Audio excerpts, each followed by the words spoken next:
राहुल, जो टॉपिक में तुम्हें दिक्कत आ रही है ना, उसके लिए तो तुम्हें सेमीकंडक्टर की वीडियो ही देखनी पड़ेगी, लेक्चर जो तुम्हारी क्लास में पढ़ाया था। जो वन शॉट वो वाला, उसमें शायद नहीं होगा ये। ठीक है। ठीक है मैम।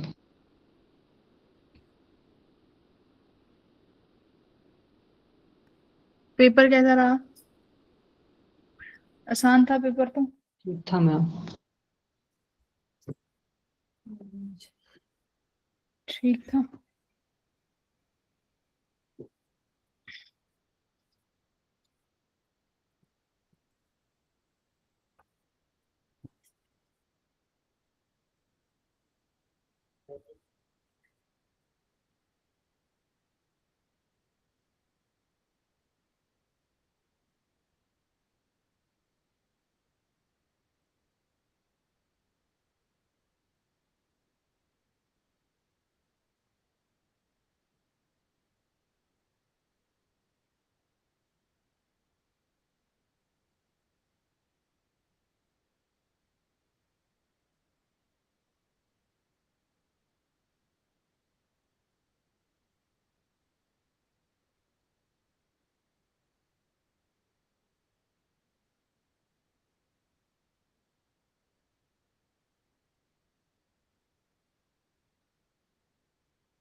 ओके।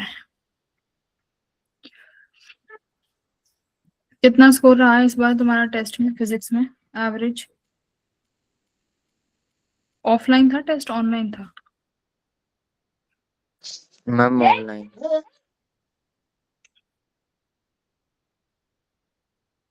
थर्सडे को है टेस्ट? थर्सडे को शायद आपके पास क्रिसमस है ना? नहीं नहीं। ओ, क्रिसमस तो वेडनेसडे को है। नहीं, क्रिसमस थर्सडे को ही है ना?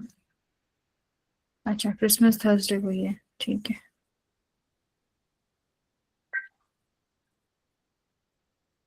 थर्सडे को ही है तो होगा तुम्हारा टेस्ट, है ना, क्रिसमस वाले दिन। छुट्टी होगी स्कूल की, दे लेना आराम से बैठ के। कौन नहीं आया तुम में से?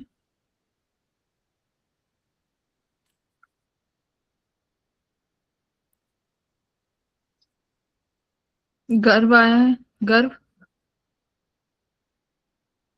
गर्व प्रेजेंट है? गर्व नहीं है, मनीषा नहीं है। ज्यादा इंटेलिजेंट हो गए हो फिजिक्स में।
ठीक है।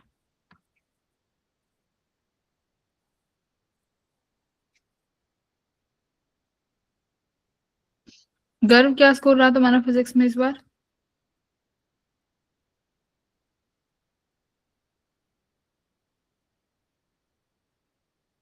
गौरव, सॉरी।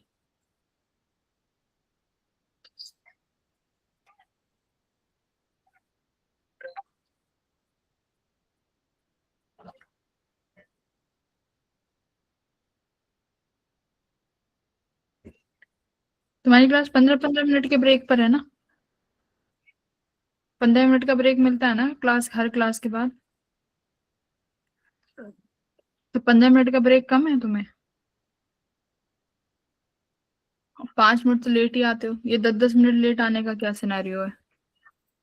हाँ।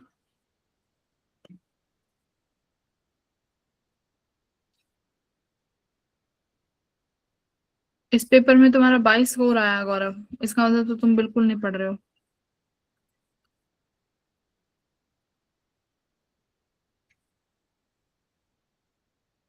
आर्यन, तुम्हारा क्या आया है स्कोर? मैम 52। संदीप?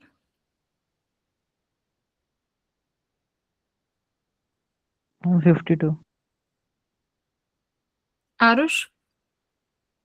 मैम 31। सक्षम? मैम 33। राहुल? मैम 41। सौम्या?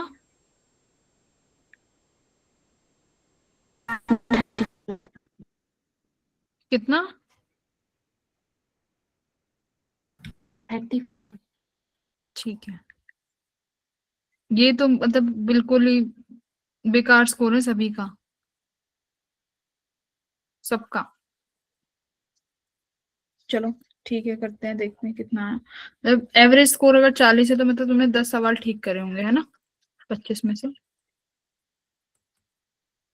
चलो देखते हैं कितने सवाल ठीक हो पाते हैं इस पेपर में। पीरबक्श, आपका कितना रहा फिजिक्स में? पीरबक्श का तो मैम 40।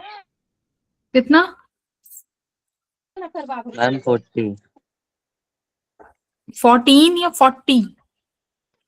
मैम 40। ठीक है, इस बार तो काफी इम्प्रूवमेंट है। देखो, पहला क्वेश्चन करने लायक था। फर्स्ट क्वेश्चन करने लायक था, सभी ने कर लिया होगा। हेलो सिमरन, यस मैम। हो गया था बेटा पहला क्वेश्चन? Yes ma'am. सभी ने किया होगा कि हमें यहाँ पर ओ पॉइंट पर मैग्नेटिक फील्ड निकालनी है ड्यू टू दीज वायर्स। तो देखो, जो ये वाली वायर की मैं बात करूं, 1, मान लो सेकंड और थर्ड, ठीक है, इस तरीके से करंट इसमें जाते हुए थर्ड में से ऐसे चला जाएगा। तो फर्स्ट और थर्ड की वजह से तो मैग्नेटिक फील्ड 0 हो जाएगी, क्योंकि ये तो सेम कोलिनियर पॉइंट पे आ गया। सेकंड की वजह से बनेगी कितना, μ0I/4R। यही मैग्नेटिक फील्ड आएगी सेंटर ओ पे। आई की वैल्यू रख लेना, आर की वैल्यू आप रख सकते हो, रेडियस गिवन है। हो जाएगा ये क्वेश्चन। आगे बढ़ू? बस ये फॉर्मूला है, बस इसमें आपको वैल्यू रखनी है। हमारे पास मैग्नेटिक फील्ड का फॉर्मूला क्या होता है किसी भी आर्क की वजह से? फॉर्मूला बोलो मनीषा, क्या फॉर्मूला होता है? Mu naught I upon 4 pi r multiply by theta, यही फॉर्मूला होता है ना। यहाँ पर थीटा कितना है? पाई, तो पाई से पाई कट जाएगा, तो इसलिए mu naught I by 4 r बचेगा। क्लास में कुछ बोल लिया करो। क्वेश्चन नंबर सेकंड वाला भी क्या था? ये भी बहुत इजी था। कौन सा मिरर दिया हुआ है? देखो कनकेव मिरर है, कनकेव मिरर है। इसका सेंटर ये क्या बचेगा? ये सेंटर हो जाएगा 8, करेक्ट। यानी यहाँ पर मेरा ये सेंटर है। ऑब्जेक्ट जो है सेंटर ऑफ कर्वेचर के बाहर रखा हुआ है। कनकेव मिरर में हमने क्या पढ़ा है कि अगर सेंटर ऑफ कर्वेचर पर ऑब्जेक्ट रखा होता है तो इमेज सेम साइज की बनती है ना। जैसे ही सेंटर ऑफ कर्वेचर से ऑब्जेक्ट को पोल की तरफ लेके आते हो, मैग्निफिकेशन क्या होना स्टार्ट हो जाती है? इंक्रीज होना स्टार्ट हो जाती है। इमेज कैसी बनती है? रियल बनती है और इन्वर्टेड बनती है। इस पर्टिकुलर केस में कैसी बननी चाहिए? रियल और इन्वर्टेड तो बनेगी ही बनेगी, लेकिन इमेज अभी भी उसका साइज ऑब्जेक्ट के साइज से स्मॉल होगा, यानी डिमिनिश्ड इमेज होगी, मैग्निफिकेशन अभी तक नहीं आई है, तो अनमैग्निफाइड इमेज बनेगी। ठीक है, तो option number C. Clear? Yes. Option number, हाँ। Question number third. Question number third में देखो क्या कहा है कि हमारे पास कोई पार्टिकल है, वो पार्टिकल क्या कर रहा है, उसको हमने स्प्रिंग में लगा दिया, जिसका मास अभी हम मान लेते हैं कितना है, एम मान लो, चलो कैपिटल एम है, ठीक है, कैपिटल एम मास है। ये एग्जीक्यूट कर रहा है एसएचएम और इसका एम्पलीट्यूड दिया हुआ है A1, ठीक है। तो हम मान लेते हैं कि ये इसकी मीन पोजीशन है, थोड़ा सा स्ट्रेच होके जाएगा, वापस यहाँ आ जाएगा इस तरीके से, ठीक है। Suppose this is it's mean position, ये मैंने इसकी मीन पोजीशन मान ली, ठीक है। मीन पोजीशन पे क्या होता है बेटा? पार्टिकल के पास मीन पोजीशन पर वेलोसिटी मैक्स होती है कि मिनिमम होती है? वेलोसिटी मीन पोजीशन पर मैक्सिमम होती है, एक्सट्रीम पे 0 हो जाती है ना। मैक्सिमम वेलोसिटी कितनी होती है? ओमेगा इनटू एम्पलीट्यूड, यस और नो? हेलो भाई, मीन एक तो हमारे पास वेलोसिटी का फॉर्मूला होता है ना, ओमेगा अंडर रूट ए स्क्वायर माइनस एक्स स्क्वायर। अगर हम मैग्नेट किसकी बात करें, मैं मेन पोजीशन की बात करूं, तो मेन पोजीशन पे हमारे पास वेलोसिटी मैक्सिमम हो जाती है कितनी? Omega A. A is your amplitude, amplitude कितना दे रखा है? A1, तो ये कितना हो जाएगा मेरे पास? A1 हो जाएगा। अब देखो मीन पोजीशन पे मुझे ये बताओ कि एक्सटर्नल नेट फोर्स कितना लग रहा होता है मीन पोजीशन पर? हाँ, एक्सटर्नल फोर्स में बोलूं या नेट एक्सटर्नल, देखो इंटरनल फोर्सेस तो वैसे भी कैंसिल आउट हो जाती हैं। अगर मैं नेट फोर्स की बात करूं, मेरे पास मीन पोजीशन का मतलब ही ये होता है कि नेट फोर्स इस पॉइंट पर कितना लग रहा होगा बेटा सिस्टम पे, इस मास m पर नेट फोर्स कितना लग रहा होगा? 0 लग रहा होगा, ठीक है। अब मान लो ये क्या कह रहा है, अभी आपने क्या किया, इसके ऊपर एक छोटा सा, अच्छा मान लेते हैं अभी इनिशियल केस में एम्पलीट्यूड A1 है, इसका एसएचएम का जो ओमेगा है उसको भी आप ओमेगा 1 मान लो, ठीक है। अब आपने इसके ऊपर एक और पार्टिकल रख दिया जिसका मास में क्या ले लेती हूँ? स्मॉल m ले लेती हूँ, स्मॉल m मास ले लिया। अब क्या होगा बेटा? अब मान लेते हैं कि अब इसकी वेलोसिटी कितनी हो जाएगी? इसका एम्पलीट्यूड कुछ चेंज हो गया, कितने से? A2 से। इसका एम्पलीट्यूड A2 से चेंज हुआ है, तो हम मान लेते हैं ओमेगा भी कितना हो जाएगा इसका? कुछ ओमेगा 2 हो जाएगा। लेकिन मीन पोजीशन पर अभी भी इन दोनों पार्टिकल्स पर लगने वाला force F external should be 0। अगर ये फोर्स 0 है तो इसका मतलब मोमेंटम अभी भी कंजर्व है, मोमेंटम यहाँ पर कंजर्व है। अगर मोमेंटम कंजर्व है तो तुम क्या लिखोगे? P इनिशियल किसके बराबर होगा? P फाइनल के। तो इनिशियल मोमेंटम बेटा, इनिशियली कितना मास था? Capital M। इनिशियल वेलोसिटी कितनी थी? V मैक्स, इसको V1 बोल लो, इसको V2 बोल लो।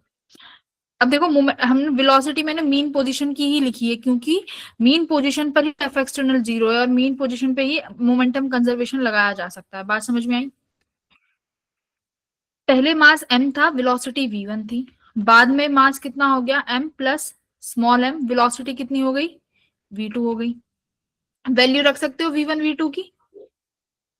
यहां पर आप क्या हो जाएगी देखो, m v1 कितना हो जाएगा omega 1 a1 equals to m plus small m, v2 कितना हो जाएगा a2 ओमेगा 2। हो गया क्वेश्चन।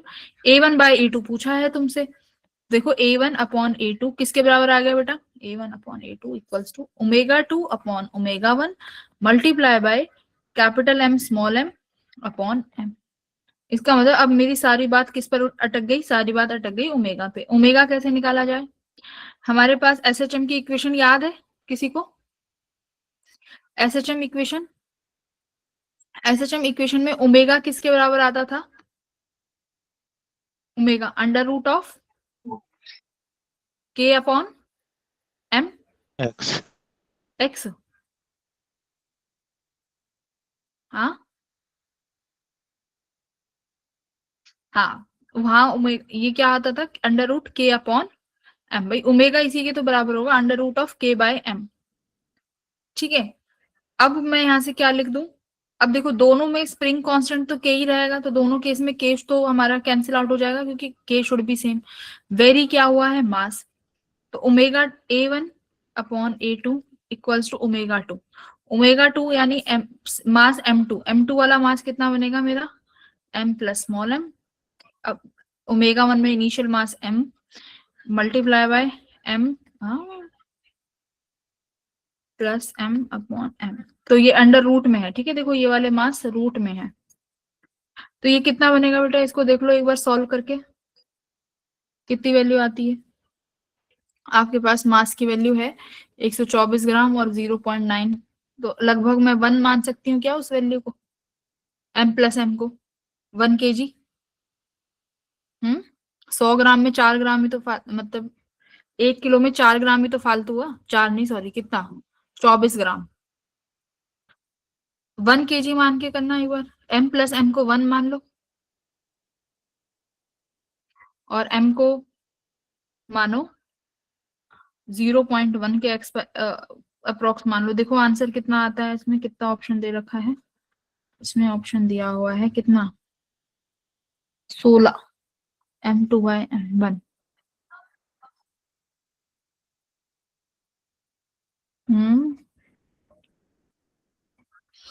एक सेकेंड देखना, m plus m upon m equals to omega 2 upon m। ये इनवर्सली प्रोपोर्शनल आया है ना बेटा, हेलो देखो तुमने ये यहाँ पर ध्यान नहीं दिया, ये इनवर्सली है ना, तो इनवर्सली के लिए ऊपर कैपिटल M नहीं जाना चाहिए। देखो omega is inversely proportional to m, तो जब मैं ओमेगा 2 लिखूंगी तो अपॉन में जाएगा ना under root m plus m, ऊपर यहाँ पर रूट m जाएगा। तो कैसे आएगा इसका आंसर, यहाँ पर रूट m से ये कैंसिल हो जाएगा, देखो ये वाला इस m से कैंसिल हो जाएगा, तो यहाँ रूट बचेगा, इससे ऊपर वाला तो अंडर बचा root m plus m upon m, है ना, ये वैल्यू बचनी चाहिए ना a1 प्लस a2 की। देखना आंसर क्या आता है।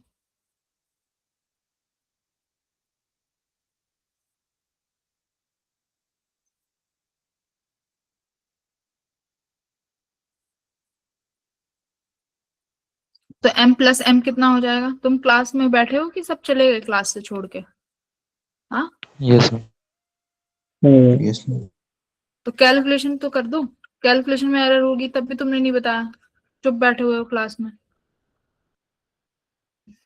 ये आया हमारा under root m plus m upon m, तो a1 upon a2 under root m plus m को क्या लिख सकते हो भाई 900 ग्राम प्लस 124 ग्राम कितना हुआ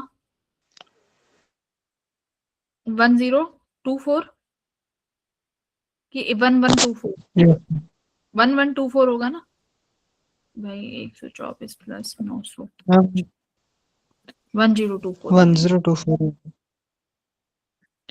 1024 अपॉन m, स्मॉल m तो 124 ही है, इसका रूट हटा के देखो कितना बनता है भाई दूसरा वाला तो स्मॉल एम, दूसरा वाला कैपिटल एम था जो कि 900 ग्राम है सिर्फ, 900। तो 900 का तो 30 हो जाएगा, 30। 124 का भी होता है क्या रूट? हम 2 की पावर 10 में लिख देंगे। 124 का कितना होता है? शायद होता है इसका। 1024 को 2 की पावर 10 लिख देंगे।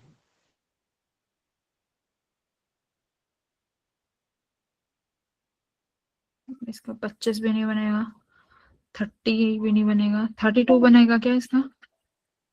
हाँ 32 बन गया ना, Yes, ma'am. 124 का 32। तो ये आंसर आ जाएगा तुम्हारा A1/A2 32/30। तो अल्फा क्या क्या हो जाएगा? अल्फा, अल्फा देख लेना क्या बनाना चाहते हो। 32 को और इसको और काट लो तो 16/15 हो जाएगा। 16/15 तो अल्फा 16 हो जाएगा क्या अल्फा, है ना? तो Yes, अल्फा ma'am. की वैल्यू 16 हो जाएगी। Yes ma'am.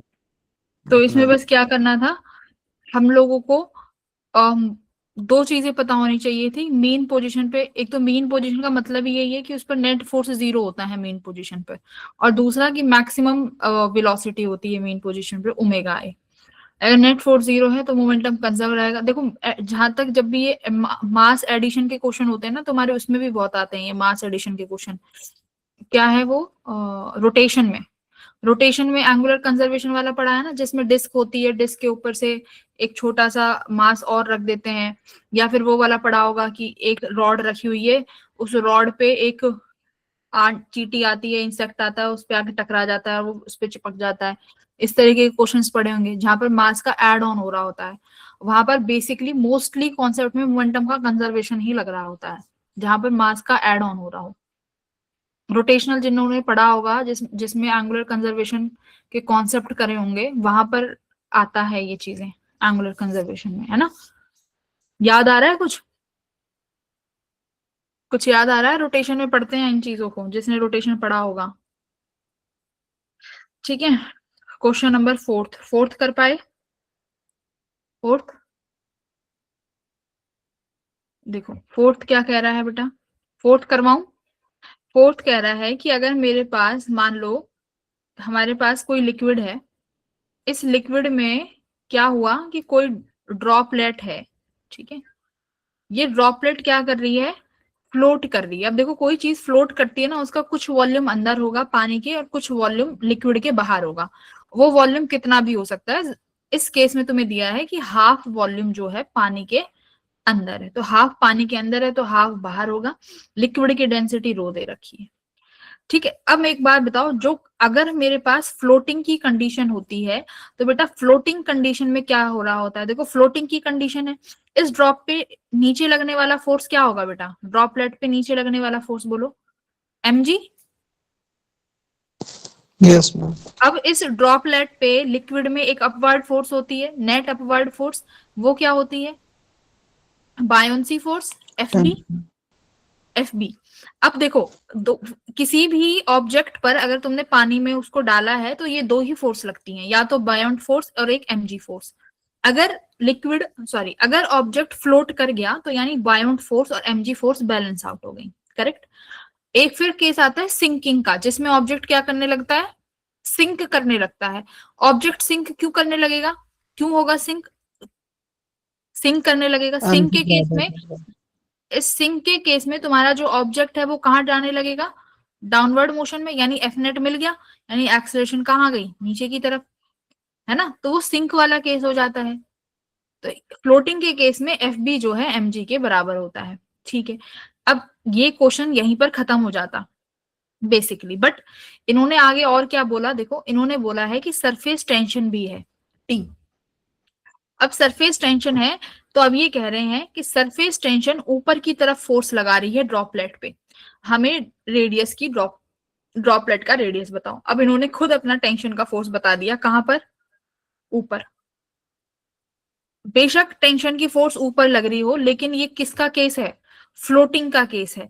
फ्लोटिंग के केस में चीजें क्या हो रही होती हैं भाई? इसमें बैलेंस आउट हो रहा होगा फोर्स, ठीक है? फोर्स क्या हो रहे होंगे? बैलेंस आउट हो रहे होंगे। तो इसका मतलब downward force equals to upward force कौन से है मेरा? Tension plus buoyant force equals to mg। बोलो बेटा, हेलो, Yes, यही ma'am. होगा।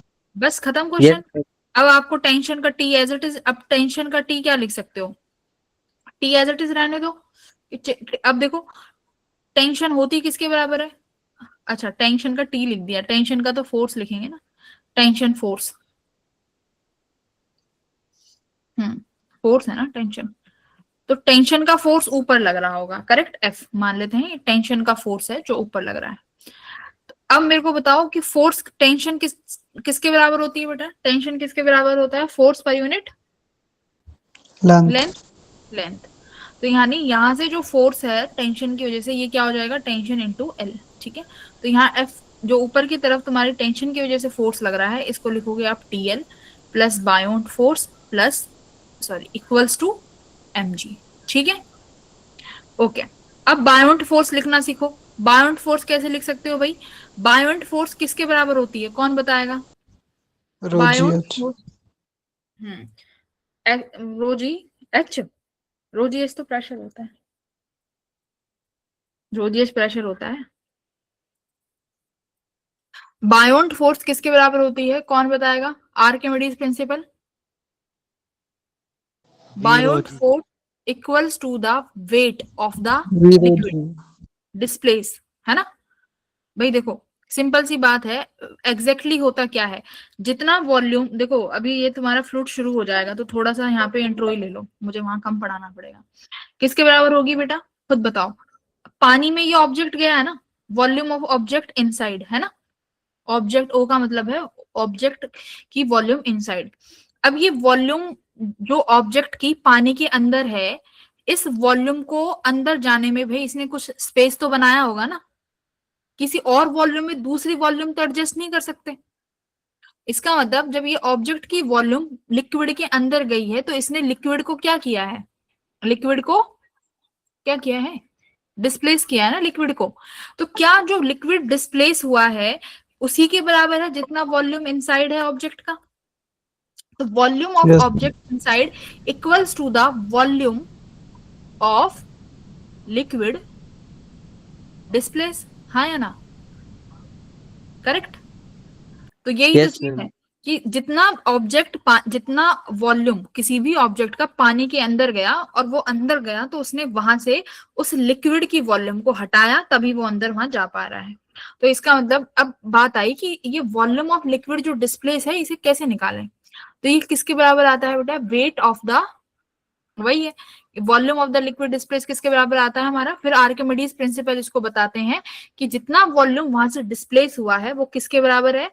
वो उसी वेट ऑफ द लिक्विड के बराबर आ जाएगा। तो वो फॉर्मूला कितना आता है मेरा यहाँ से? रो जी वी, है ना, रो जी वी। ठीक है, अब ये v क्या है? What is v? बताओ, इस ये v क्या है बेटा? Volume. वॉल्यूम। कौन सी वॉल्यूम? पूरी ऑब्जेक्ट की पूरी वॉल्यूम लू या कौन सी वॉल्यूम आएगी? Volume inside. ये जो अंदर है पानी. बायोंट फोर्स में यही चीज है कि वो वाली वॉल्यूम लेनी है जो हमारी फ्लूइड के अंदर हो। तो volume inside equals to mg, mass mg। Mass किसका आएगा भाई? अब इस मास को मैं क्या लिख सकती हूँ? डेंसिटी ऑफ ड्रॉपलेट, है ना। कहाँ गया? उस स्फेरिकल ड्रॉपलेट का क्या है डेंसिटी? d है ना भाई। मास को भी तो क्या लिख सकते हैं? Density into volume. मास को ये लिख सकते हैं ना, एक second, density equals to mass upon volume, और मास को डेंसिटी इनटू वॉल्यूम लिख सकते हैं, बिल्कुल। तो यहाँ पे आप लिखो डेंसिटी किसकी? डेंसिटी किसकी आएगी? ड्रॉपलेट की, है ना, क्योंकि मास किसका लिखने जा रहे हो भाई? ये mg क्या है? ये mg तो ड्रॉपलेट का ही मास था ना। तो ड्रॉपलेट का मास कैसे लिखोगे? ड्रॉपलेट की डेंसिटी मल्टीप्लाई बाय ड्रॉपलेट की वॉल्यूम। बात समझ में आई? तो आगे कैसे लिखोगे? अब देखो, टी एल प्लस रो जी। कितना वॉल्यूम इनसाइड है भाई? पूरी ड्रॉपलेट है, ड्रॉपलेट का वॉल्यूम क्या होता है? 4/3 पाई आर क्यूब। स्फेरिकल शेप है तो स्फेरिकल शेप का वॉल्यूम 4/3 पाई आर क्यूब, उसका आधा हिस्सा अंदर है तो कितना बनेगा? 2/3 पाई आर क्यूब। बात समझ में आ गई? Equals to density as it is, volume को क्या लिखोगे बेटा? अब वेट में पूरी वॉल्यूम लेना भाई, वेट के लिए तो हम पूरी वॉल्यूम लेंगे, mg तो पूरे पे लगेगा, 4/3 pi small r cube. Clear हुआ? अब लेंथ, यस मैम। अब देखो ये L क्या है, L बोलो कितना लिखोगे, बस इस इक्वेशन को सॉल्व कर लेना, L भी लिखनी पड़ेगी, L कितना लिखोगे?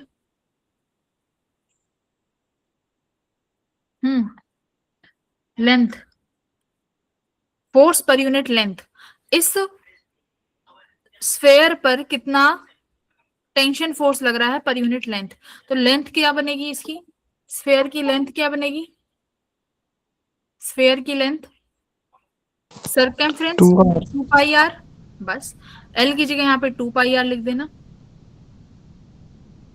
खत्म क्वेश्चन। यहां से R निकाल लेना, निकल जाएगा।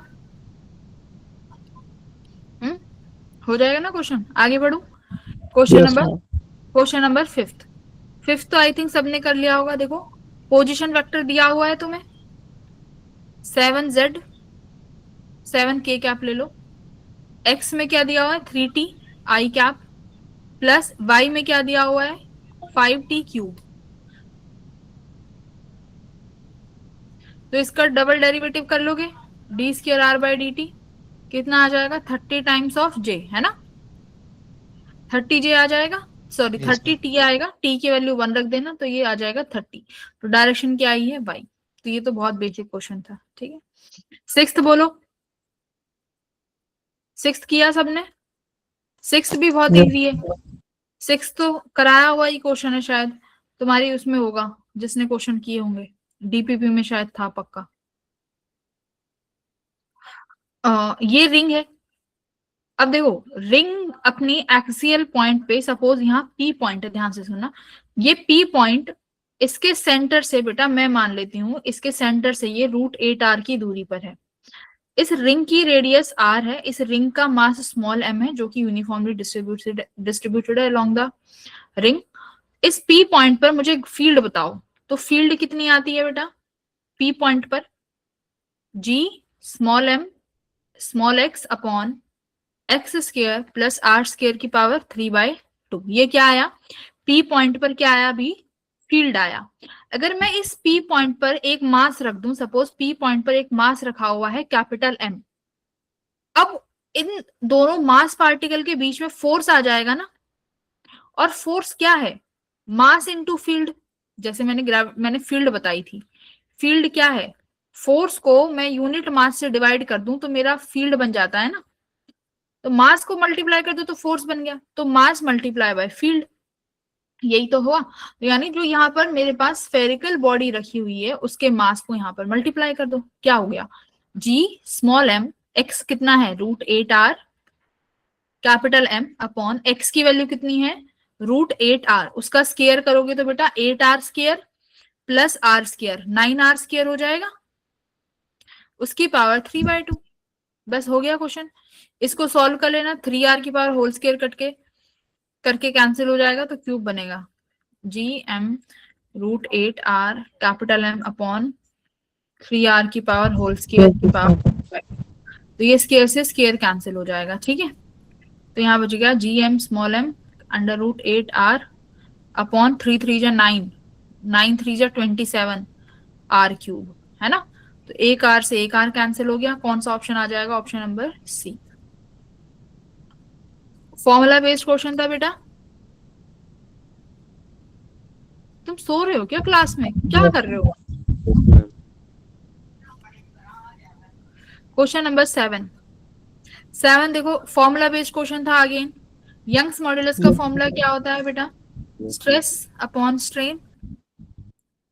स्ट्रेस क्या होगा per unit length, force per unit force per unit area, है ना, फोर्स पर यूनिट स्ट्रेस है ना, फोर्स पर यूनिट एरिया। अब स्ट्रेन, यंग्स मॉडुलस का मतलब ये है कि स्ट्रेन किस में आ रहा है, लेंथ में, तो स्ट्रेन क्या हो जाएगा change in configuration in length, तो डेल्टा एल अपॉन एल, ये तुम्हारा क्या हो गया। तो सेम तुम्हारे पास दो वायर है, तो वाई ए के लिए ये हो जाएगा, सिमिलरली वाई बी के लिए भी यही फॉर्मूला लगेगा। अब सवाल में देखो क्या कहा है कि वायर ए की लेंथ 5 मीटर है, क्रॉस सेक्शन 2.5 और समथिंग ये है।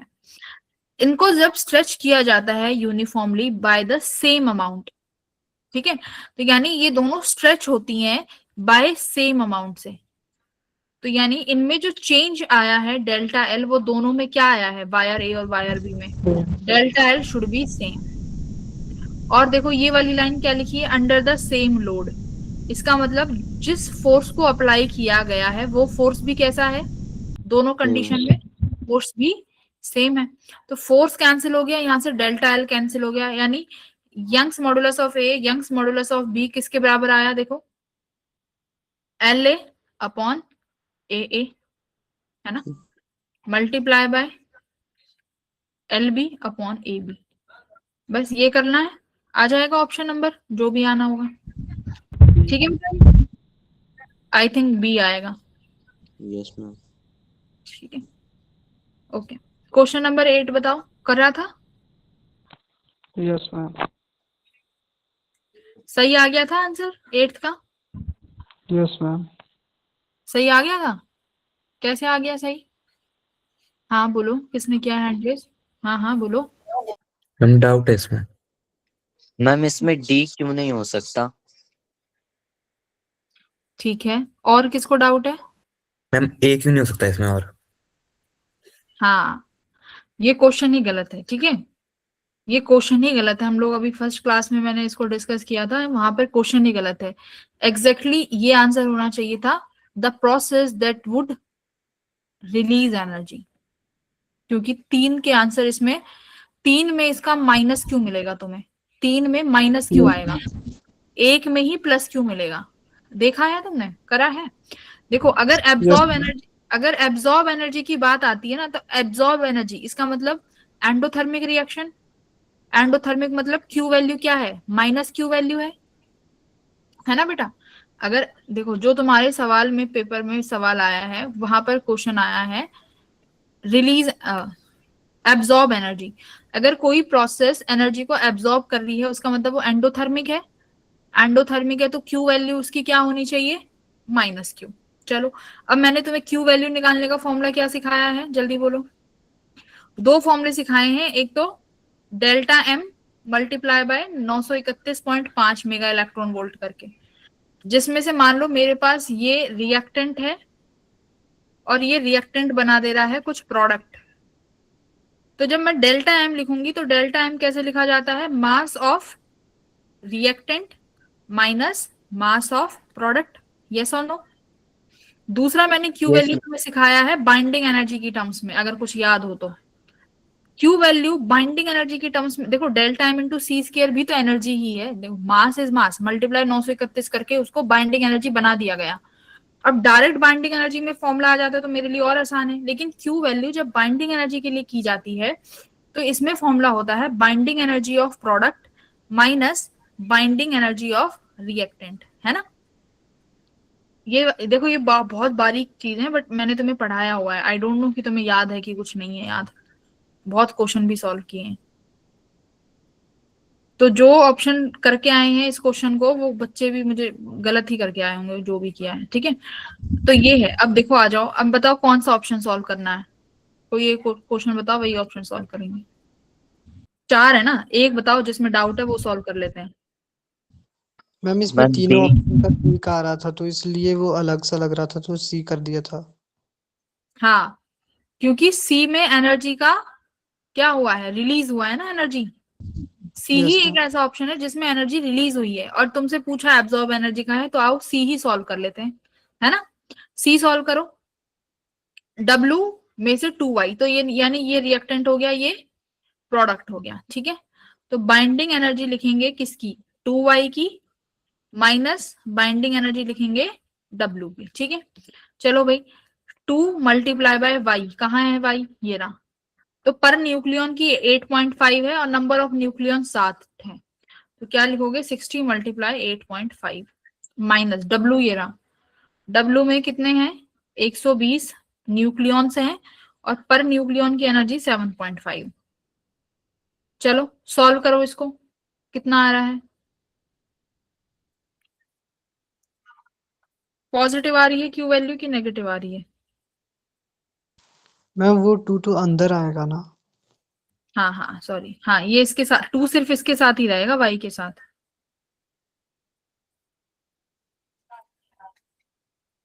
टू सिर्फ y के साथ ही आएगा, ठीक है। 60 मल्टीप्लाई 8.5, ठीक है, मल्टीप्लाई अब 2। पॉजिटिव आ रहा है। हाँ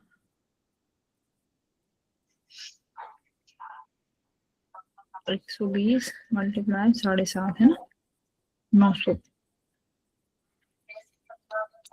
तो पॉजिटिव आ गई आई थिंक। Yes ma'am. 120 आ रहा है ना आंसर, कि गलत? एक सेकंड, मैंने कुछ गलत कर दिया क्या? 60 मल्टीप्लाई 8.5 ना, वो बाहर यही देना तो है। आएगा। ये हटा दो बस अब। तो ये कितना बन गया? 120 है ना। तो 120 मेगा इलेक्ट्रॉन वोल्ट हो गया ये, और ये वैल्यू आ गई प्लस की। तो यानी Q वैल्यू प्लस आई है। Q वैल्यू प्लस का मतलब क्या होता है? एनर्जी का रिलीज होना, एक्सोथर्मिक रिएक्शन, एनर्जी रिलीज हुई होगी। और तुमसे पूछ लिया एब्जॉर्प्शन का, ठीक है। तो यहाँ पर ये एरर है क्वेश्चन में, ये एनर्जी का रिलीज आना चाहिए। अगर एब्जॉर्प्शन है तो एब्जॉर्प्शन के केस में ए भी ठीक है, बी भी ठीक है, डी भी ठीक है। इन सब में माइनस क्यू आएगी, चेक कर लेना। बट अगर जिन्होंने रिएक्टेंट माइनस प्रोडक्ट कर दिया होगा भाई, उनका तो फिर मैं कुछ कह ही नहीं सकती, ठीक है।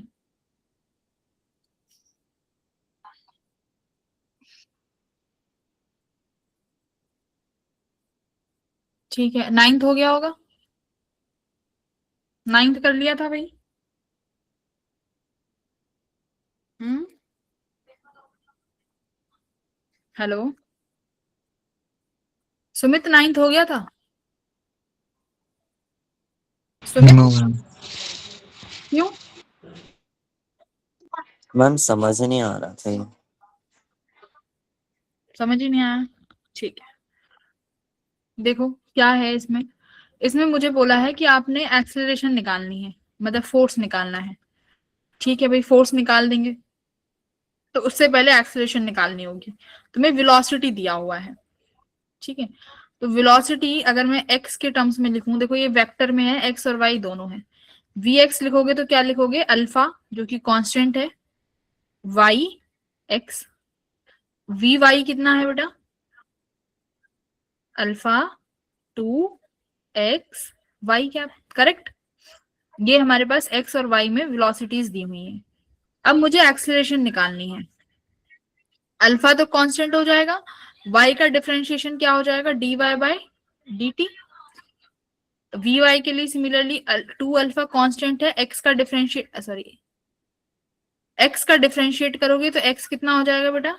D X by D T, right.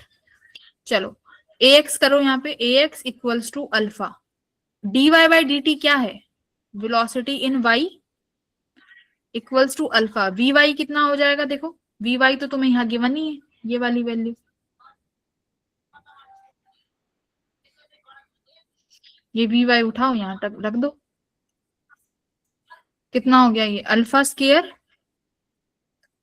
2 X Y cap. आ गया एक्स डायरेक्शन में अल्फा, मास से मल्टीप्लाई कर दो तो फोर्स आ जाएगी, एम से मल्टीप्लाई कर दो बेटा इसको, 2m। बोलो हो गया आंसर? 2m। सिमिलरली y में देखो, ये एफ एक्स आ गया, A Y equals to 2 alpha, D X by D T क्या हो जाएगा? V X. वी एक्स कितना है? अल्फा वाई, तो alpha square Y X cap. Mass से मल्टीप्लाई कर दो, फोर्स इन वाई क्या हो जाएगा? 2m alpha square Y X cap. तो एफ एक्स एफ वाई क्या बनेगा? फोर्स बताओ, क्या कॉमन ले लूं? 2m कॉमन आ जाएगा, अल्फा स्केयर कॉमन आ जाएगा, यहाँ क्या बचा? एफ एक्स कितना बचा? X Y cap plus Y X cap. कौन सा आंसर ठीक है इसमें से? X Y, option number C ठीक है, सी ऑप्शन। देख लो क्या करना था इसमें, क्यों नहीं किया ये वाला क्वेश्चन तुमने? इसमें कौन सी महाभारत थी?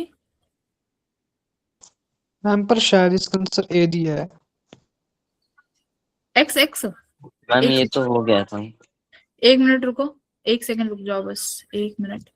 हमने x निकाला है वी वाई, है ना, तो वी वाई किस में है मेरा, वी वाई तो 2x वाई बार में है ना, 2x Y bar, X Y X bar X bar में आ रहा है क्या आंसर। 1 सेकंड, आंसर ए दे रखा है बेटा, 1 minute. Is equal to alpha D Y by D T X bar जाएगा ना, एक्स के साथ तो एक्स बार ही रहेगा ना, एक्स के साथ। अच्छा हमने यहाँ से देखो ये वाला एक्स बार नहीं लिखा, ठीक है, अल्फा एक्स में यहाँ एक्स बार तो ऐसे जाएगा ना, एक्स कैप। वी वाई में सिर्फ क्या लिखेंगे, वी वाई की वैल्यू कितनी है, अल्फा 2x, तो alpha 2x, 1 minute, alpha 2x, हाँ ये वाई बार, वाई नहीं आएगा ना, इसका ऊपर वाला एक्स बार ही चलेगा, ठीक है, हाँ आंसर ए ही आएगा, ठीक, एक्स इंटू एक्स बार यही वाला चलता रहेगा। सिमिलरली यहाँ पर ये वाला वाई बार जाएगा और ये यहाँ पे वाई कैप आएगा, Y into Y cap, option number A correct, ठीक है, ए ही है, सही है, सही दिया है आंसर, ठीक है। चलो आगे बढ़ते हैं, तो देख लो अभी तक कोई भी मतलब क्वेश्चन ऐसा नहीं है जो बहुत डिफिकल्ट क्वेश्चन आ गया हो, सब बेसिक ऊपर ऊपर से सवाल आए हैं, डीप कोई भी ऐसा क्वेश्चन नहीं है जो बहुत डीप जाके आया हो, ठीक है। 10वां हो गया होगा बेटा, सेंटर ऑफ मास वाला, है ना, यस मैम। ये तो बेसिक क्वेश्चन था। देखो सेंटर ऑफ मास में क्या होता है, अगर मैंने तुम्हें शायद बताया था कि वेलोसिटी का हो तो वेलोसिटी का भी एक्स कोऑर्डिनेट वाई कोऑर्डिनेट अलग लेंगे, एक्सेलरेशन है तो एक्सेलरेशन का भी एक्स वाई कोऑर्डिनेट अलग लेंगे। सेंट मास का पोजीशन वेक्टर निकालना हो सपोज एक्स में, तो क्या होना चाहिए, m1 x1 plus m2 x2 plus so on upon में टोटल मास। अगर मान लो मेरे पास y कोऑर्डिनेट भी है मासेस का, तो फिर से m1 y1 plus m2 y2 upon so on divided by total mass. तो बस अब यहाँ पर यही तो करना है। अब देखो मुझे दिख रहे हैं साफ साफ x में, एक तो ये दिख रहा है, ये दोनों x में दिख रहे हैं, तो अब मैं इसको क्या करती हूँ बेटा, देखो सपोज मैंने ये बनाया अपना कोऑर्डिनेट सिस्टम, इस कोऑर्डिनेट सिस्टम में अब मुझे ये 3 मास सेट करने हैं, तो मैं अपनी सहूलियत के लिए इस 1 kg वाले को ओरिजिन पे बैठा दूं, 1 kg वाला ओरिजिन पे रख दिया, 1.5 kg वाला इससे 3 सेंटीमीटर आगे है, मतलब एक्स कोऑर्डिनेट पे ही होगा।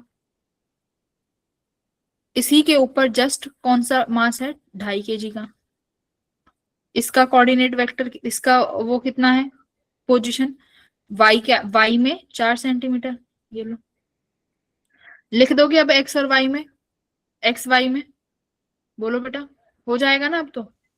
Yes ma'am. हाँ अब ये क्वेश्चन में कुछ नहीं है, अगर मुझे एक्स में लिखना है तो मास m1 1 kg मेरा ओरिजिन पे है तो 0 प्लस 1.5 kg मास कितनी दूरी पर है, 3 पर, तो 3 आ गया, 2.5 वाला वाई में है तो वो 0 हो जाएगा फिर से, upon total mass 1.5 plus 2.5 plus 1, Y में कितना हो जाएगा ये, वाई में कितना लिखोगे, वाई में सिर्फ 2.5 वाला ही है, कितनी दूरी पर, वाई एक्सिस में कितना डिस्टेंस है उसका 4, प्लस 1.5 वाला कितने, वाई में उसका कोऑर्डिनेट 0 है तो 0, प्लस 1 वाला भी वाई में 0 है तो 0 upon total mass 1.5 plus 1 plus 2.5, ठीक है, यही तुम्हारे सेंटर ऑफ मास आएंगे। क्वेश्चन नंबर 11वां में क्या कह रहा है कि अगर मेरे पास कोई इलेक्ट्रॉन बोहर ऑर्बिट में है तो उसका एंगुलर मोमेंटम है L, कुछ समय के लिए वो सेकंड ऑर्बिट में चला जाता है, मान लो उसका एंगुलर मोमेंटम कुछ भी होगा सेकंड ऑर्बिट में, तुम उस एंगुलर मोमेंटम का चेंज बताओ। अब एंगुलर मोमेंटम का फॉर्मूला क्या होता है, NH/2π, ठीक है। अगर बोहर ऑर्बिट है तो बेटा बोहर ऑर्बिट का मतलब क्या होता है, पीरबक्श बोहर ऑर्बिट क्या होती है, मैम जो MBR/NH/2π हो। MVR/NH/2π कौन से जहान का फॉर्मूला है, ये क्या निकालते हैं इसका, कौन सा फॉर्मूला है ये, MVR NH/2 पाई। हाँ, इक्वल टू में नहीं दिख रहा तुम्हें? इक्वल मैम, इक्वल का साइन। बोहर ऑर्बिट क्या है पीर बख्श? अगर तुम्हें एटॉमिक फिजिक्स, न्यूक्लियर फिजिक्स और ड्यूअल नेचर, सेमीकंडक्टर ये नहीं आते हैं ना, तो ये समझ लो 25% सिलेबस 12th का घटा के पेपर में बैठोगे। ठीक है, मैम ये तो आता है। हाँ तो बताओ बोहर ऑर्बिट क्या होती है, बताओ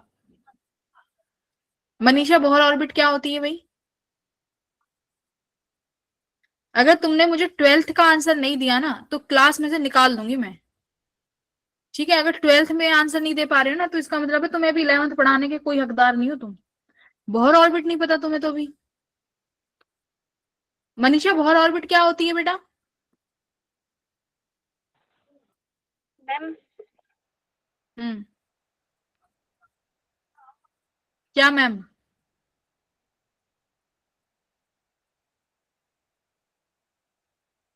सक्षम, बोहर ऑर्बिट क्या होती है? मैम पाथ होता हाँ, है, सक्षम बताएगा क्या होती है बोहर ऑर्बिट। क्वांटिसाइज्ड पाथ होता है एक सर्कुलर। अबे बोहर ऑर्बिट का नंबर क्या होता है भाई? क्वांटाइज्ड पाथ मैम होता है। हाँ, संदीप क्या होती है बोहर ऑर्बिट?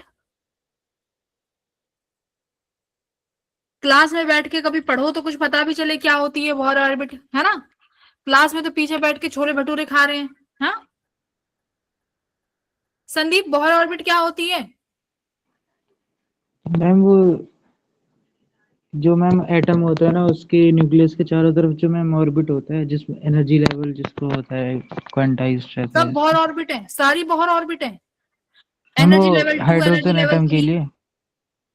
हाँ, हाइड्रोजन की सारी एनर्जी लेवल बोहर ऑर्बिट है। n=2, n=3, n=5 सब बोहर ऑर्बिट है।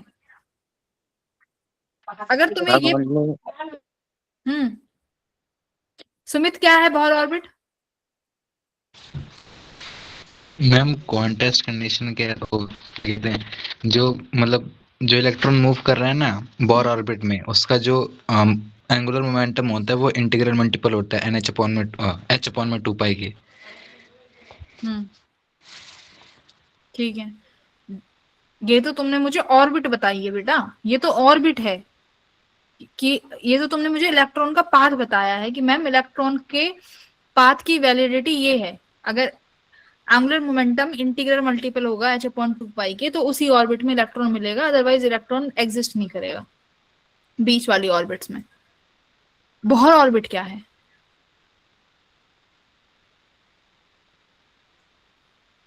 हाँ, क्या क्या करके आए हो आर्यन? बोहर ऑर्बिट क्या है बेटा? बोहर की ऑर्बिट का क्या है स्पेसिफिक कंडीशन? मैम वो H+ स्पीशीज के लिए होनी चाहिए मैम। क्या होनी चाहिए? मैम H+ स्पीशीज के लिए मैम, जिसमें एक ही इलेक्ट्रॉन हो मैम, मतलब H+ स्पीशीज के लिए होनी चाहिए, जैसे H। अरे वो तो बोहर पॉस्टुलेट की वैलिडिटी है कि बोहर पॉस्टुलेट सिंगल प्रोटॉन के लिए वैलिड है, वो तो सिंगल प्रोटॉन के लिए वैलिड है। बोहर पॉस्टुलेट जो भी तुम फॉर्मूले लगा सकते हो तभी लगाए जा सकते हैं अगर प्रोटॉन एक ही है, यानी हाइड्रोजन लाइक एटम, हीलियम का पॉजिटिव, लिथियम का डबल पॉजिटिव। बोहर ऑर्बिट क्या है? हाँ, तुम्हें क्लास में बताया था भाई, बोहर ऑर्बिट हाइड्रोजन का ग्राउंड स्टेट ही बोहर ऑर्बिट है, खत्म बात। हाइड्रोजन की ground state is Bohr orbit. Ground state में n=2 किसके बराबर होता है? मैम 1। हाँ, n=1 फॉर हाइड्रोजन। ये तुमसे तो कल को ये डेफिनेशन आ जाए बोहर एटम, बोहर ऑर्बिट क्या है, तो तुम तो वो भी नहीं बता पाओगे। तुम्हें ये भी नहीं पता होगा बोहर ऑर्बिट किसके बराबर होती है, इसकी वैल्यू भी याद कराई थी, सपोज कुछ 0.59 समथिंग करके थी। तुम्हें तो भाई 12th भी n=1 for hydrogen atom only.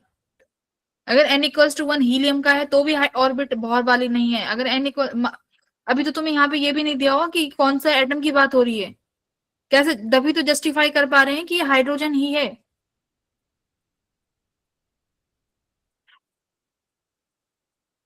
अगर हीलियम का भी n=1 ले रहे हो, वो भी बोहर ऑर्बिट नहीं है।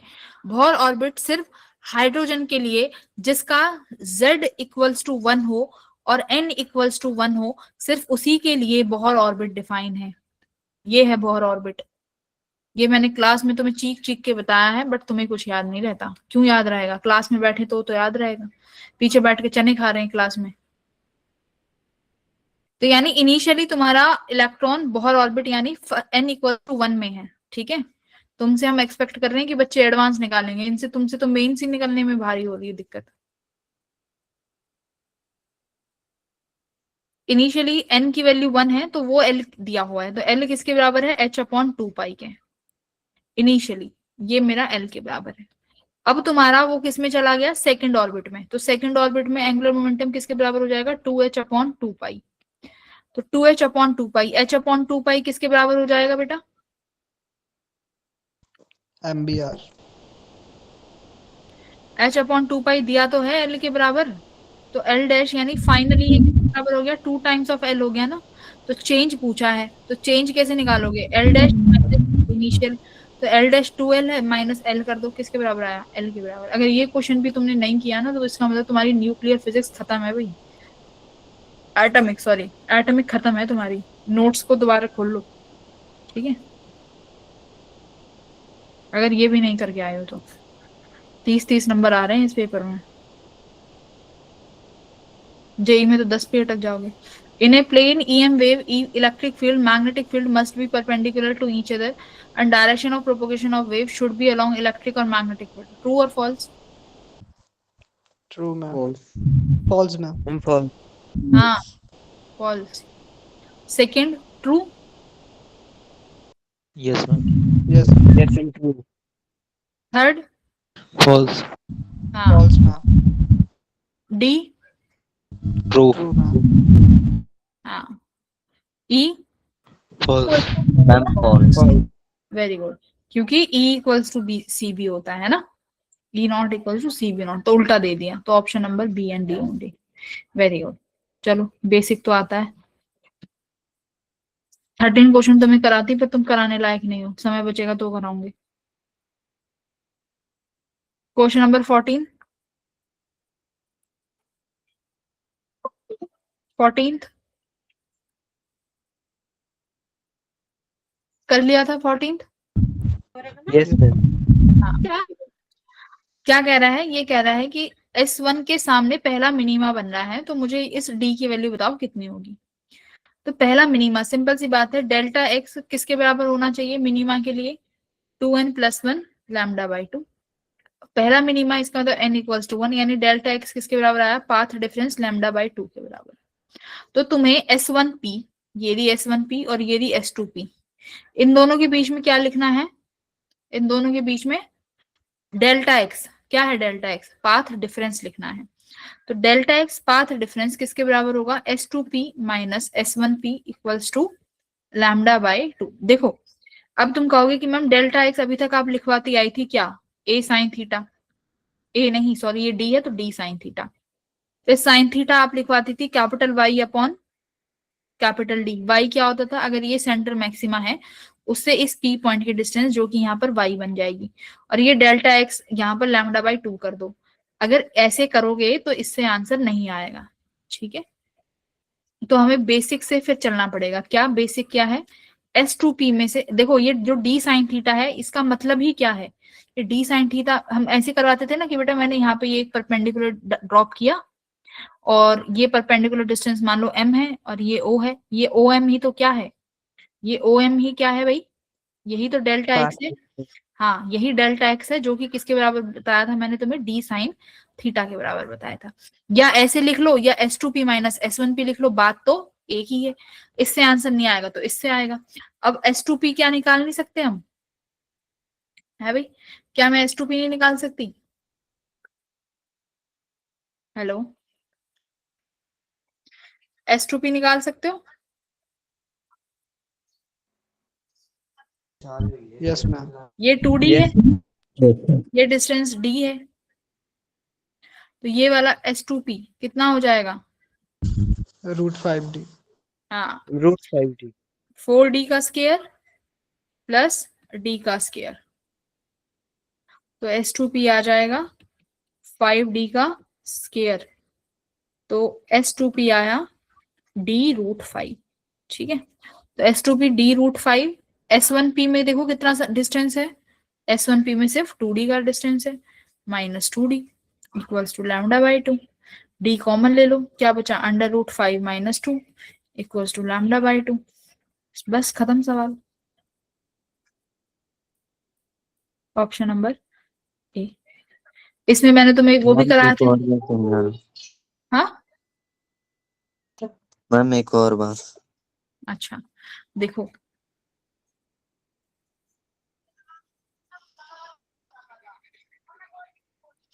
हमें डेल्टा एक्स चाहिए।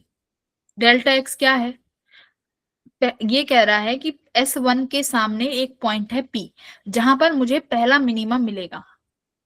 अगर मुझे यहाँ पर पहला मिनिमम मिलेगा तो मैं इस D की वैल्यू क्या रखूं, बताओ, ये सवाल है। ठीक है, अब पहला मिनिमा का मतलब ही क्या है कि जहां पर दो वेव्स ऐसी मिले कि क्या, कौन सी कंडीशन लगे, मिनिमा कंडीशन लगे।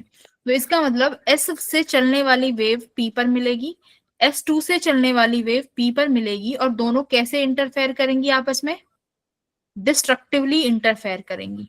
करेक्ट। डेल्टा एक्स अगर डिस्ट्रक्टिवली इंटरफेयर कराते हैं तो कंडीशन क्या होती है पाथ डिफरेंस की, 2n+1 इंटू λ/2। करेक्ट। तो n की वैल्यू फर्स्ट है, तो n की value, I am sorry, plus लगाया ना, तो n की वैल्यू यहाँ 0 रखोगे, +1 है ना। तो डेल्टा एक्स किसके बराबर आया, λ/2 के बराबर आया है, यस और नो। ठीक है, तो लैम्डा, डेल्टा एक्स λ/2 के बराबर आ गया। अब डेल्टा एक्स है पाथ डिफरेंस किसका, P पर पहुंचने वाली दो वेव्स जो S1 से चलेंगी और S2 से चलेंगी। तो एक S2P, दूसरी S1P। तो S2P निकालो √5D पाइथागोरस थ्योरम से, PGT। S1P कितना है भाई, ये वाली डिस्टेंस 2D, बस दोनों माइनस कर दो, λ/2 के बराबर रख दो। इसमें मैंने तुम्हें एक और चीज कराई थी मिसिंग वेवलेंथ की, कि P के सामने कौन सी वेवलेंथ है जो मिस हो जाएंगी, उसमें कौन सा कंडीशन लगाना पड़ेगा, उसमें ये वाला कंडीशन, इससे करोगे, है ना। मिसिंग वेवलेंथ के केस में ये रहा, कॉन्सेप्ट तो सेम है ना, कॉन्सेप्ट पकड़ो, कॉन्सेप्ट तो सेम है। इसमें जब मिसिंग वेवलेंथ आता है तो उसमें y किसके बराबर हो जाती है, dy/2 के बराबर, खत्म सवाल। Missing wavelength. अब 15th हो गया था, कर लिया होगा 25 यस मैम हो गया था। फॉर्मूला बेस्ड क्वेश्चन है, छोड़ दूं, किसी को करवाना है ये क्वेश्चन कि आगे बढ़ूं? देखो फॉर्मूला बेस्ड है ये, कराऊं? मैम हो गया था। 16th कराऊं कि हो गया था?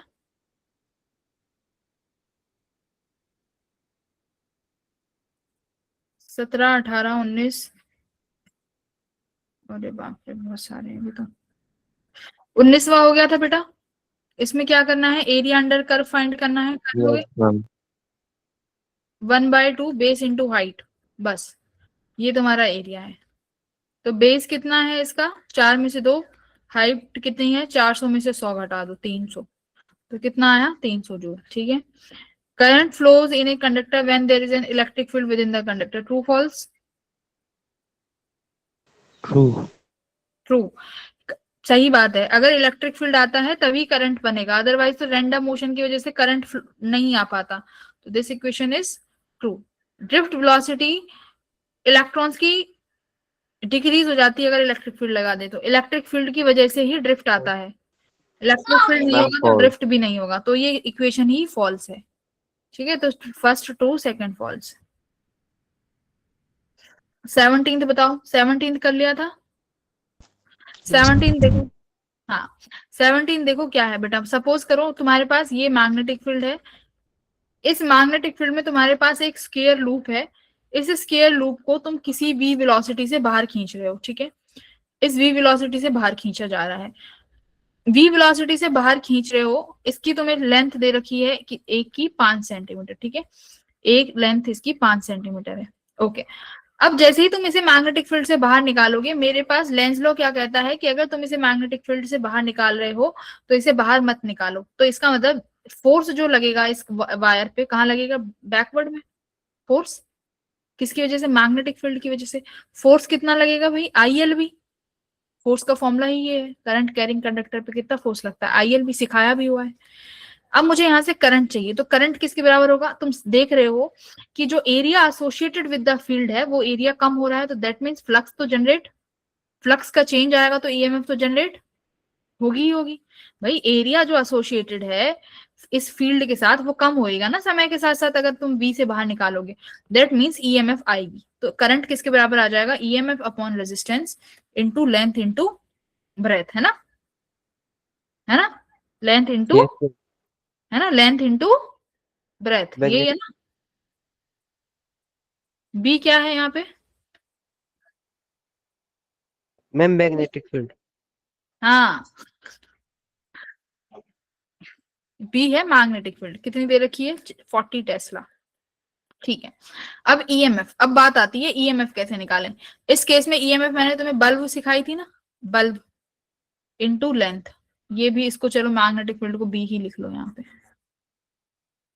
कि इस केस में हमारे पास मैग्नेटिक फील्ड कितनी आती है, बल्ब आती है, तो B अपॉन रेजिस्टेंस। अब हो जाएगा, कितना हो जाएगा, B square L square V upon resistance का R। क्लियर हुआ, बोलो। अब बात आई कि वेलोसिटी, वेलोसिटी क्या हो जाएगी बेटा, देखो इसने यहाँ पे क्या बोला है, अच्छा फोर्स वर्क डन पूछा है इसने, तो वर्क डन क्या हो जाएगा फिर, कोई नहीं, तो वर्क डन क्या हो जाएगा, फोर्स इनटू डिस्प्लेसमेंट। तो डिस्प्लेसमेंट कितना हो जाएगा एक सेकंड में, बताओ, उसके लिए चाहिए होगी वेलोसिटी। वेलोसिटी कैसे निकालें, कहाँ गया,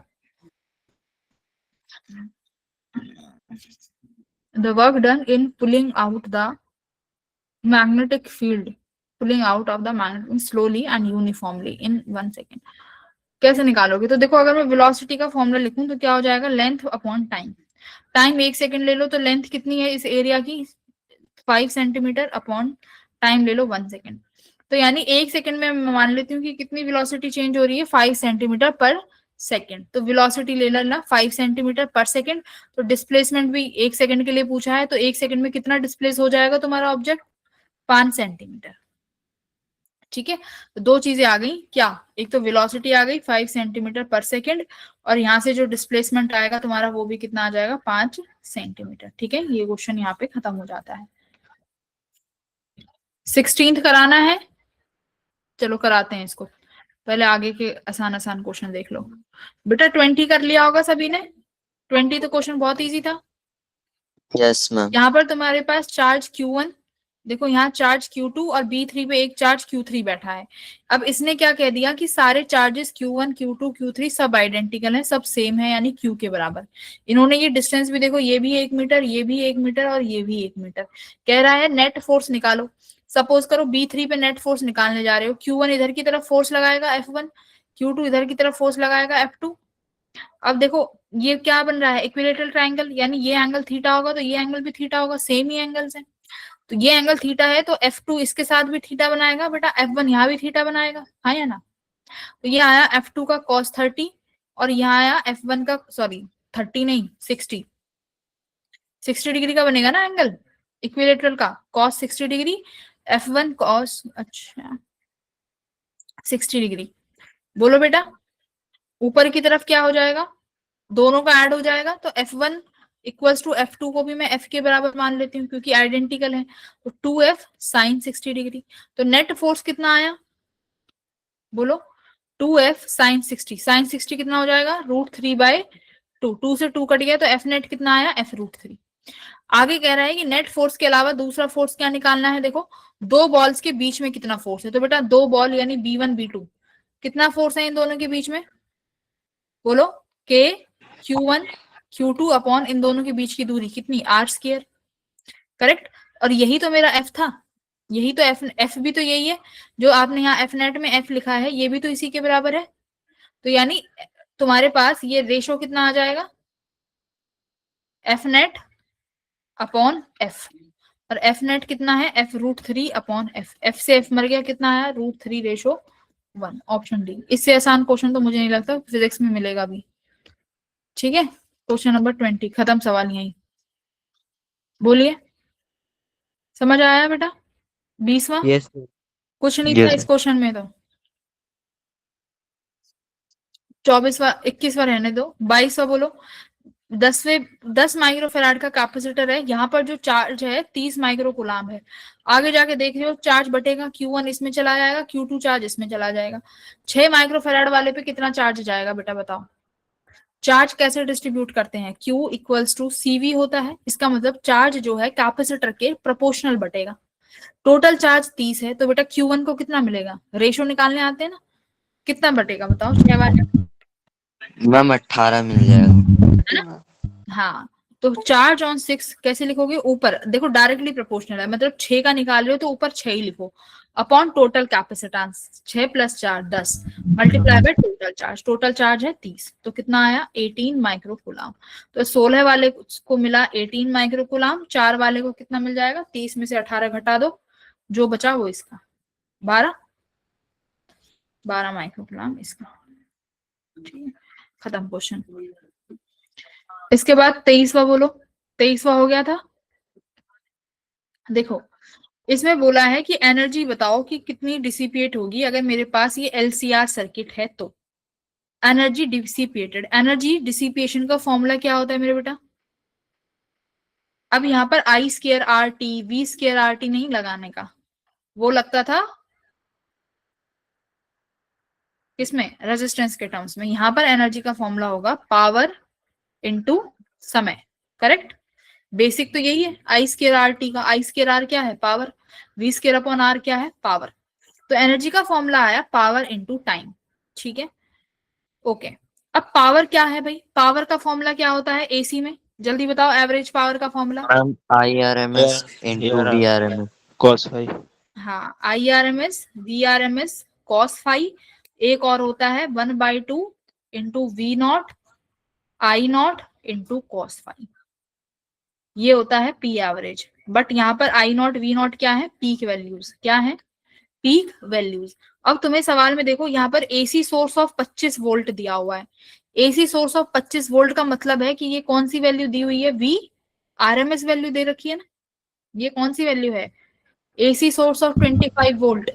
सिंपल सी बात है, मुझे तो यहाँ क्या समझ में आ रहा है, ये IRMS है। जब भी AC में इस तरीके की वैल्यू दी हो, ये RMS ही माननी पड़ेगी। तो इसका मतलब मैं अब यहाँ पावर लिखूंगी तो RMS के टर्म्स में लिखूंगी, यानी IRMS VRMS into cos phi into समय। समय 6 सेकंड दे रखा है तो 6 से मल्टीप्लाई कर दो। अब मेरे पास IRMS नहीं है, तो मैं IRMS नहीं है तो सिंपल सी बात है IRMS को क्या लिख सकती हूँ, VRMS, एक और VRMS है तो स्क्वायर हो जाएगा, upon Z impedance of the circuit into cos phi.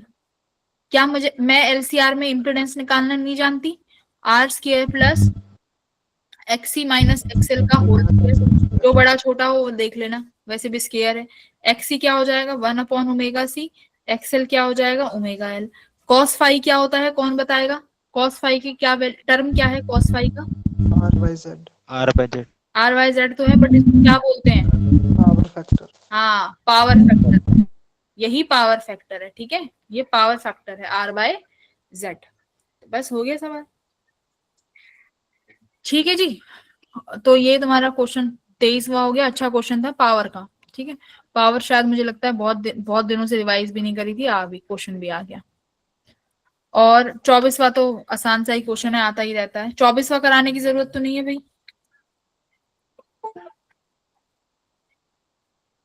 है 24वां तो मैं कराऊंगी भी। अगर तुम्हें 24वें कराने की जरूरत है तो फिर तुम जाओ शुरू से फिजिक्स पढ़ के आओ, अगर 24वां भी करा रहे तो। ठीक है, अब आ जाते हैं कौन से क्वेश्चन पे,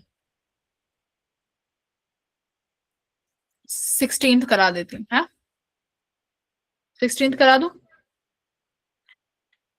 देखो 16th में क्या कह रहा है कि नॉर्मल फोर्स निकालना है ना, नॉर्मल फोर्स। एक सेकेंड, देखो 2 kg का FBD अगर मैं बनाती हूँ बेटा, ये मेरे पास 2 kg का ब्लॉक है, कहाँ बनाया इसका FBD, यही बना लेती हूँ।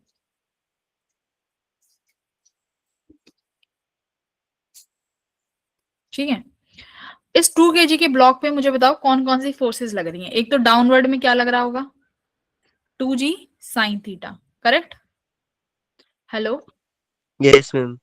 और क्या लग रहा है? एक आरुष के अलावा कोई और बच्चा नहीं है क्या क्लास में? हाँ, आरुष, आर्यन, सक्षम, पीर बख्श, ये 4 यस बच्चों मैम। के अलावा किसी की आवाज नहीं आती? बहुत ज्यादा नंबर आ रहे हैं ना, 30-30 नंबर लेके बहुत ज्यादा वो बन रहे हो तुम लोग, धुरंधर, है ना।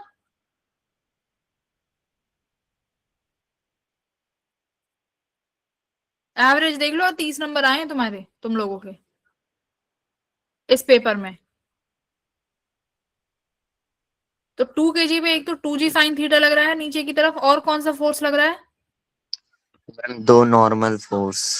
अभी रुको, एक तो 2g साइन थीटा हो गया, और एक ये फोर्स है ना, ये फोर्स भी इसी डायरेक्शन में है, F। अब और बताओ, नॉर्मल फोर्स। अब ये जो 3 kg वाला फोर्स है, 3 kg वाला जो ब्लॉक है, ये 2 kg पर नॉर्मल फोर्स लगाएगा इस तरीके से ना, ऊपर की तरफ, यस ऐसे। तो यानी ऊपर की तरफ मेरे पास एक फोर्स आया, कौन सा? Normal force. और अब बताओ फ्रिक्शन कहाँ लगेगा, नीचे या ऊपर? फ्रिक्शन कहाँ लगेगा बेटा? ब्लॉक, इन इन ब्लॉक्स के गिरने की टेंडेंसी है नीचे, ब्लॉक्स के गिरने की टेंडेंसी नीचे है, तो फ्रिक्शन हमेशा उस टेंडेंसी को अपोज करता है। तो फ्रिक्शन कहाँ लग जाएगा? ऊपर की तरफ। फ्रिक्शन लग गया ऊपर, खत्म।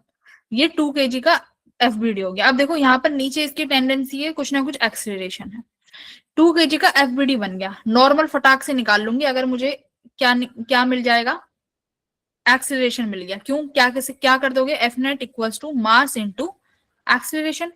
एफ नेट कितना हो जाएगा? देखो, एक्सेलरेशन, अगर नेट एक्सेलरेशन नीचे की तरफ है तो इसका मतलब नीचे वाले फोर्सेस बड़े हैं। 2g sine theta downward force plus F minus normal minus friction. Friction कितना हो जाएगा बेटा? 2 mu G cos theta. Normal force, friction का मतलब क्या होता है? फ्रिक्शन फोर्स किसके बराबर होता है? Mu N. तो नॉर्मल फोर्स ऊपर कितना लगेगा इस पर? किसके बराबर होगा नॉर्मल फोर्स? अपॉन में एन कॉस थीटा के बराबर है ना। तो यानी फ्रिक्शन आया मेरा mu M G cos theta. तो मास की जगह मैंने 2 लिख दिया है, इक्वल्स टू इस ब्लॉक का मास 2 इंटू एक्सीलरेशन। तो सिंपल सी बात है, एफ भी दिया हुआ है 20 न्यूटन, ये लो इसको 20 लिख दो। मेरे को अब अगर एक्सीलरेशन मिल गया तो मैं एन निकाल लूंगी ना, नॉर्मल फोर्स, बोलो, है ना। ये वाली नॉर्मल चाहिए, देखो ये वाला नॉर्मल चाहिए, दिस नॉर्मल, ये वाली। एक्सीलरेशन निकालने का फॉर्मूला क्या है? एक्सीलरेशन का फॉर्मूला है एफ नेट अपॉन टोटल मास। बस, खत्म सवाल। अब अगर मुझे नेट फोर्स चाहिए तो मैं इस 3 और 2 को एक सिंगल ब्लॉक नहीं मान सकती भाई।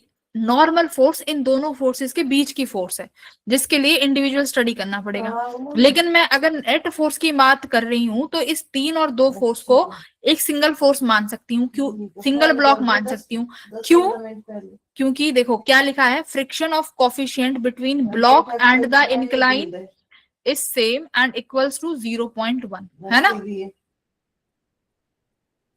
क्या है? Block and the incline is same and रुक जा,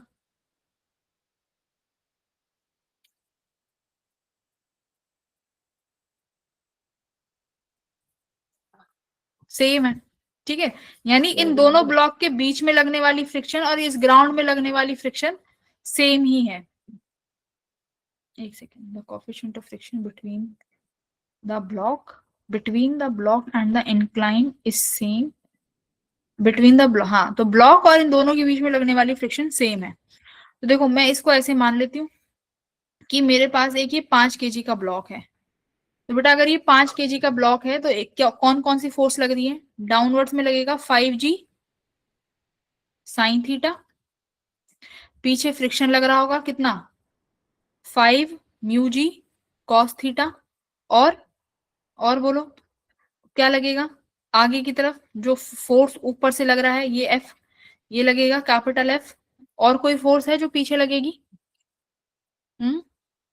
बस नॉर्मल फोर्स तो इंटरनल फोर्सेस हैं, वो हट जाएंगी। 3 और 2 के बीच में नॉर्मल फोर्स इंटरनल फोर्सेस हैं, वो नेट फोर्स में कुछ योगदान नहीं करेंगे। मेरी बात समझ में आ रही है कि मैंने एफ नेट निकालते वक्त 3 और 2 को सिंगल ब्लॉक क्यों माना? क्योंकि 3 और 2 के बीच में नॉर्मल फोर्सेस इंटरनल है, वो कैंसिल आउट हो जानी है। तो सिंगल ब्लॉक मानोगे तो नीचे 5g साइन थीटा लगेगा, एक ये एक्सटर्नल फोर्स एफ है और ऊपर की तरफ फ्रिक्शन है। आई थिंक और तो कुछ नहीं लग रहा, बस खत्म कर दो क्वेश्चन को यहीं। तो 5g sine theta plus force 20 newton का minus 5 mu G cos theta upon total mass. कितना है टोटल मास? 5। 5 से डिवाइड कर दो। एक्सलेशन देखो कितनी आ रही है यहाँ से, 5g sine theta, sign 37 degree कितना हो जाएगा?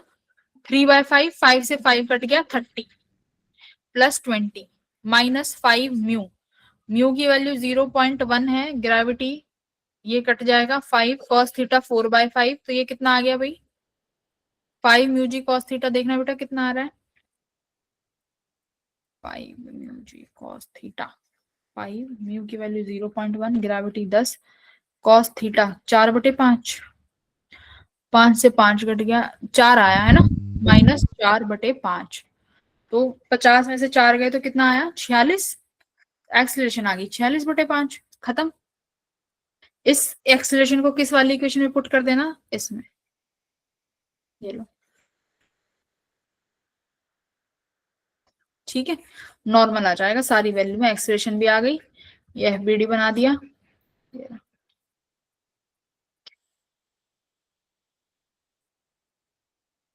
क्लियर है यस क्वेश्चन? यस हाँ, तो ये Yes, इजी जी। क्वेश्चन है। नॉर्मल फोर्स के लिए अगर मुझे नेट फोर्स, एक्सीलरेशन ऐसी चीजें निकालनी है तो इसमें नॉर्मल फोर्सेस वगैरह, टेंशन फोर्सेस अगर सेम टेंशन हो हर पॉइंट पे तो इन ये चीजें कैंसिल आउट हो जाती हैं। ठीक है, तो ठीक है, हमने पूरा पेपर डिस्कस तो कर ही लिया है। I will share the paper और पढ़ लेना। फ्रूट्स पढ़ के आना कल, थोड़ी बहुत कल फ्रूट्स पढ़ाऊंगी, स्टार्ट ही नहीं हो पा रही है फ्रूट्स। चलो बाय देन एवरीवन।